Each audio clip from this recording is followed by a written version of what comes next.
back on the OC madness. It's the second week of OC-tober. Not as many drawings this week as I did last week, but I'm trying my best. So, week 6, starting off with day 6, the prompt was relationships. And now this didn't have to be a romantic relationship, this could be a friendship, or any other kind of relationship, didn't have to be romantic. So I decided to draw my OC Ari with their siblings, because their siblings are very important to them in their life. And my OC Ari is aromantic, so they don't have any romantic relationships anyway. Obviously they do have they very much value their friendships that they have, but they also very much value their sibling bonds with their siblings, obviously. Ari is the main character of one of my original stories, Ace Cases, and that story would follow them and their group of friends called, I've been calling them the Ace Gang, but they're probably called something else, because that's a bit non-inconspicuous. But it follows them and their 4 friends, Scarlet, Andre, Sky, and Finn, as they investigate little mysteries around their little town, while Ari is trying to figure out who killed their mom, which is the overarching mystery of the entire series. Obviously, their siblings have also been in, the reason that they are really close with their siblings is because of the loss of their mother, and so they're a very tight-knit family, obviously, because they have that similar grief. Ari is closest with they're the oldest sibling. They're closest with the one that's closest to them in age, which is Kylie, because they are the only 2 who really remember their mother, because the other ones were a bit too young. Well, Lyra does remember her kind of, but doesn't really remember what she looks like. But Ari and Kylie do remember what she looks like, and they are quite close because of that, and also because they are the closest in age.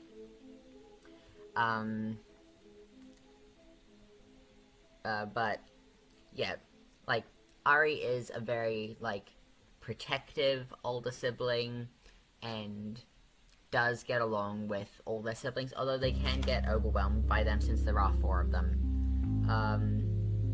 Gets overwhelmed with them sometimes, as they do with some other situations, which is why Ari lives in the attic, so they can have their own space. That was their idea. Ari is a character that I had created back in 2021, I believe, so they've existed for a while as well, and I think I have the most development on Ace Cases than I do of other stories, even fragments.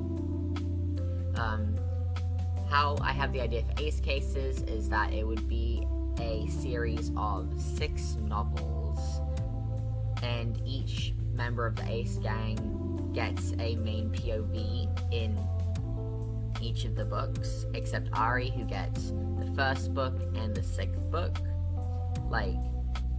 Obviously they all get POVs in the entire series, but in each book they get they are the main POV character for that book.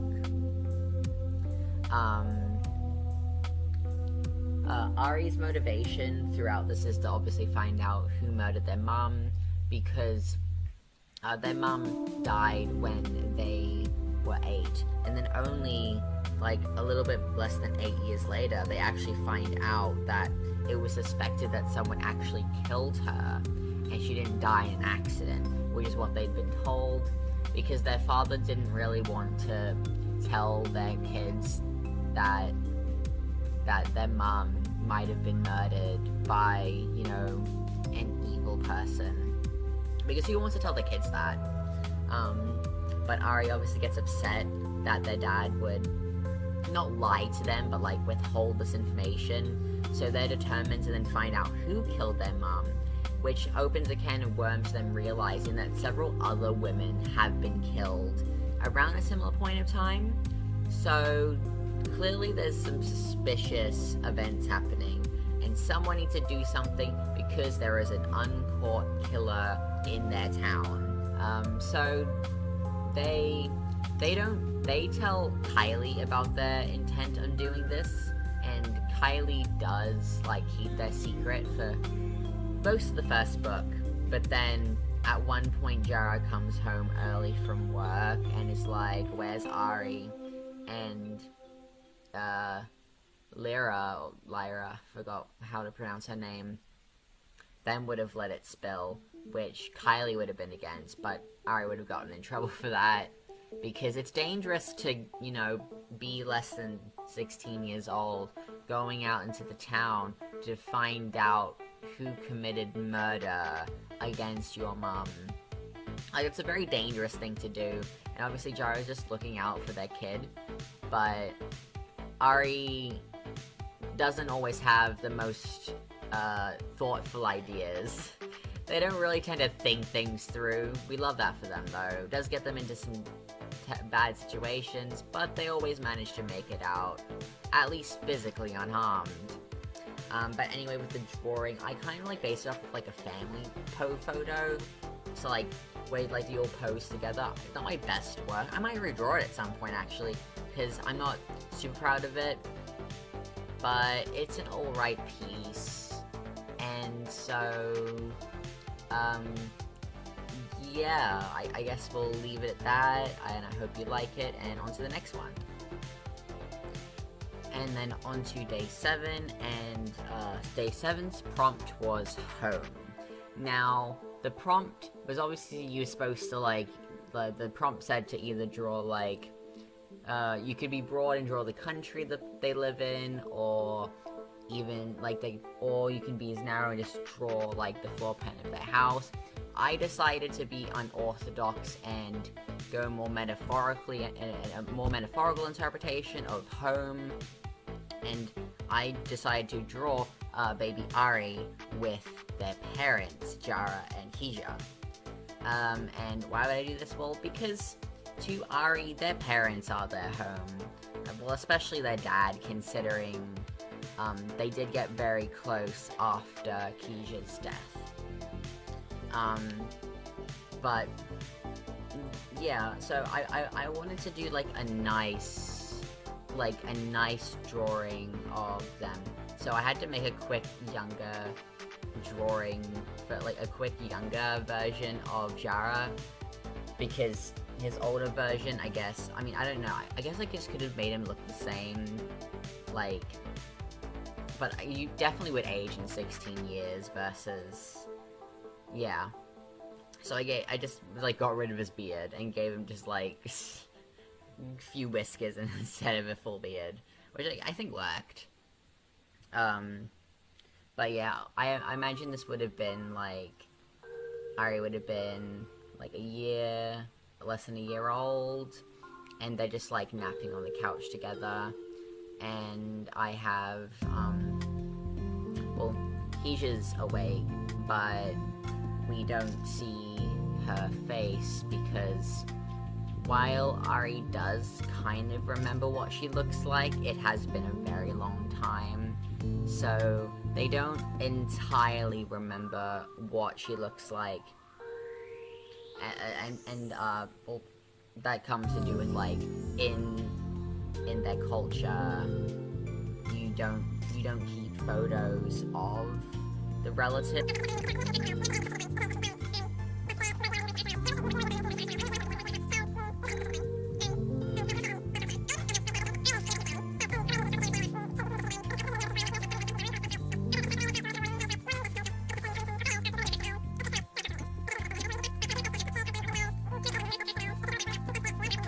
So it's a really difficult topic for Ari specifically, because they're not really a spiritual person, but obviously they do respect their father's beliefs and their family as a whole's cultural beliefs, so they do respect their father's wishes to not say their mother's name, and to not have pictures of their mother, although they did secretly keep one picture, but they just hid it away, so they don't even really look at it, just keep it for the sake of keeping it, and they just hid it in their room, hopefully somewhere their father wouldn't see it. But Jara doesn't really intrude on their space, so they don't really have anything to worry about there.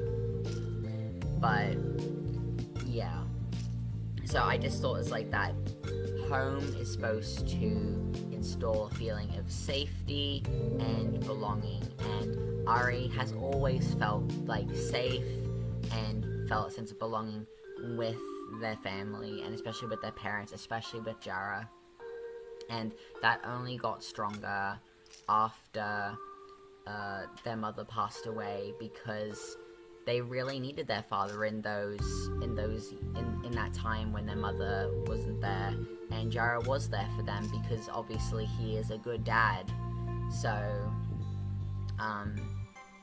yeah, so I just wanted to draw it's kind of bittersweet, kind of nice. Yeah, I hope you enjoy it, and on to the next one. And following day 7, I actually skipped a few days and went to day 10. And well, that's because I just didn't really have much time. Had some tests this week. I'm back at uni and stuff, so whatever. So day 10 is a main day, so that's the important thing. And day 10 was symbols/themes, and so I decided to go with the Prism Sisters, which are 7 OCs who are all a part of a superhero team. And the reason I went with the Prism Sisters is because they all have, well, they're basically formulated on symbols and themes. The main symbol obviously being that each one of them is a color of the rainbow. So Dina is red, Amalia is orange, Rhoda is yellow, Shimlin is green, Evelyn is blue, Makalo is purple, and Nia is pink. So that's the simplest thing of their themes. And actually, the superhero names are all a specific shade of the color that they are. So, Angels, Mango Tango, Unmellow, Chateau, Bedazzled, Eminence, and Punch. Because I think that also just matches the vibes they are as people anyway. Another theming that they have is that their superhero forms are all, superhero outfits are all based on an animal. So, Dina is butterfly, Amalia is tiger, Rhoda is a eyelash viper, Shimlin is a green-crested lizard, Evelyn is a poison dart frog, Makalo is a violet backed sterling, and Nia is a Dumbo octopus. I almost forgot. Very, very good of me that I almost forgot. And then they also have theming of the 7 chakras from Buddhist tradition. So basically, how they are as people have been slightly based off of the 7 chakras. But so the 7 chakras kind of match up with their colors, but then also at the same time are slightly different. So, yeah, but it fit really well, so I went with it. I unfortunately cannot pronounce the names of the 7 chakras, so I am not going to try and butcher them. But Dina's is the red one, which is, the root has 4 petals, it's on the base of the spine, and these all align with, the flower-related shaped item on their costumes, which you can't see in the picture that I'm drawing, because I'm drawing them in their normal clothes, just with their colored hair. But these are still very important to the symbolism of their characters, basically.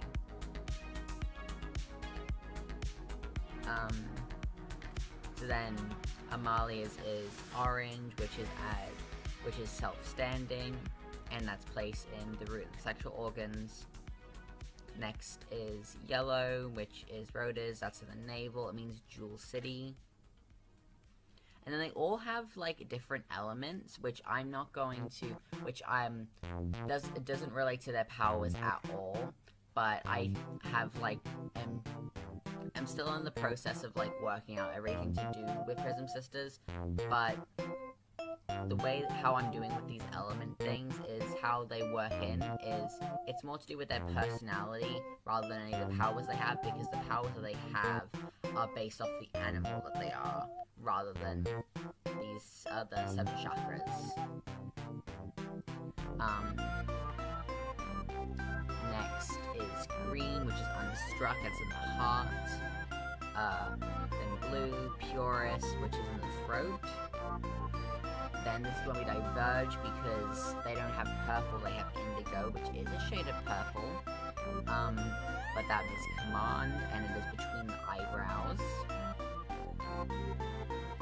And then there is the last one, which is white or violet, but that is in our place of our pink one, which means 1,000 petals, and it's located on the crown, aka the top of the head. But yeah, so like these guys have a lot of like symbols and things representing different things and how they sort of all play into the characters. Like the main one that has the most development is Dina, because she is the main character and she is a butterfly because that symbolizes change, basically. And Dina is like the main character in the story. Like, they're all main characters, but Dina is the main character, and she gets the most focus because it's her story. But yeah, so she is the color red, so that's like usually specifically a very angry color, but her specific shade is Angel's Red, which originally was going to be Arsenal Red, but I thought that sounded too aggressive. So I was like, no, Angel's Red definitely best suits her personality. And the element of her chakra is Earth. So once again, not related to any powers, but personality-wise, she is a rather grounded and logical person. But like, she gets there, like she stays quite a grounded person aside from like in the middle of her arc where she is really unsure of herself. But like in the beginning she had a core identity, and at the end she has a core identity. Her identity just gets a bit ruptured in the middle, and she goes through the change of finding out that her mother was a superhero, and finding out that she is to become a superhero, and is then in the process of becoming a superhero, and then also realizing that when she eventually comes to realize that actually she is a trans woman and not a cis guy. But yeah, that's an important part of the story, because she joins this. She's like, oh, I can't be a Prism sister. I'm a dude, and they're like, that doesn't matter. Makelo's in our group, and he's a guy. We're progressive, because in the original iteration of the Prism Sisters, which would have been their parents or relatively parental figures, they were all women, which is why they're called the Prism Sisters. So prism as in like prism, because when you shine light through a prism it comes out as a rainbow, and sisters because they were all originally women. But then Makelo is a man and Nia is actually non-binary, so it's more of like a colloquial term. It's like when you use the word bro to refer to people who aren't men. So like it doesn't, like the group, and they all dress quite femininely when they're in their superhero outfits, and Maklo's actually a drag queen, so it doesn't really bother him that he's wearing women's clothing. But it really bothers Dina at first, because obviously she was kind of uncomfortable with that idea, but then realized later on, she's like, oh, I think I'm a woman. Surprise. But yeah, and also, like, butterflies do represent change, and that is, like, her main change. And butterflies, trans people do often use butterflies to represent transition and stuff, because they, like, go through that process and that sort of thing. But, yeah, so I'm not entirely proud of how this art piece turned out, but I think it looks alright. I might redraw it in the future as well. So many things I need to redraw. But these are really good for coming up with quick ideas for drawings and things that I might go into further detail later. But yeah, and then on to the final art piece of the week. So I skipped day 11 and went straight to day 12 because I couldn't think of anything for day 11. And also I didn't have time. So day 12, the theme was weakness. Prompt was weakness. So I decided, so it's like where you exhibit a character's flaws and things. So I decided to go with Isaac and Thorn, and their main weakness is their stubbornness and their proneness to argue with each other. Because in their story, they disagree heavily on basically the main thing of the story, which is whether or not to bring King Adrian back to life. And as I've said previously, the reason Thorn comes on this journey is because he wants to run away from home and doesn't really have any means to, and thinks that this would be a better option than to go to jail or do military service.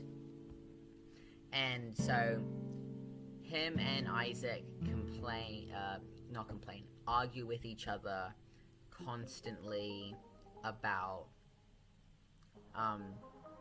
the monarchy and that sort of thing.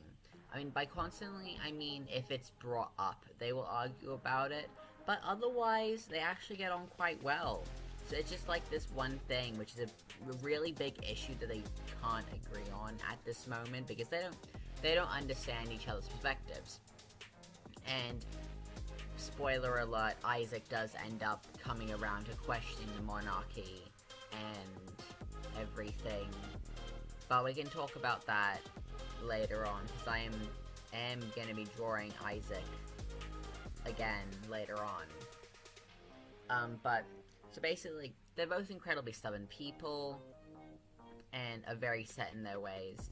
And due to their own personal experiences, do have clouded vision, and don't really... This is a general thing with most people. A lot of people tend to speak to be...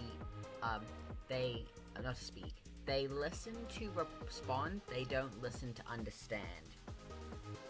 And, well, to be fair to Isaac, Thorn doesn't really explain to him why they don't like the monarchy, and wouldn't even want the monarchy to remain if King Adrian came back. So Isaac doesn't really have much to go on. And from Isaac's perspective, everything was peachy keen till King Adrian died. So yeah, but obviously that comes down to the fact that Isaac grew up in privilege, while Thorn didn't really grow up in privilege. Thorn had a little bit of privilege till their dad died, because their dad earned most of the money, and then after that, when their dad died, everything went downhill. And it's not like Thorn can really remember that much before their dad died, because they were so young when he did. And Isaac, who was also around a similar age when King Adrian passed away, can remember that things were better in his perspective, but since he was so young, he also doesn't really have the grasp on the fact that it's a skewed perspective, since he was literally a small child So they both have like reason to believe they're well perspective, but eventually when they go out beyond their country, beyond a prairie, Isaac sees other ways that countries can be run without monarchies. And by that they mean was like when they go to Otrana, they see that there's a president. And like, because Malplau has a monarchy, but it's a constitutional democracy, and they have a monarchy, but it's not like they don't really have any power, they're just there. And they have a prime minister rather than a president. So they have that system, then they have Otrana, which is has a president, and then they have Trestron, which is a dictatorship. And so they can see how all these like systems work. Dictatorships are bad, I'm just gonna put it like that. So I'm not dictatorships are bad, and like the only like, and the reason that the dictator came into power was because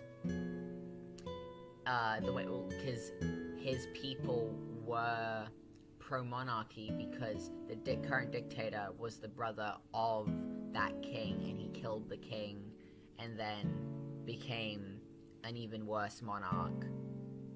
Because, yeah, we can get into that some other time. I'll leave some lore for when I actually write this story rather than telling everybody everything. But, yeah, so it's like, once your perspective gets challenged, Isaac will then begin to change his mind, which then leads to another inner conflict of his, obviously, because he's like brought these people on a transcontinental journey for the sole purpose of reviving the king, and then now he's like, shit, that's not gonna fix anything, is it?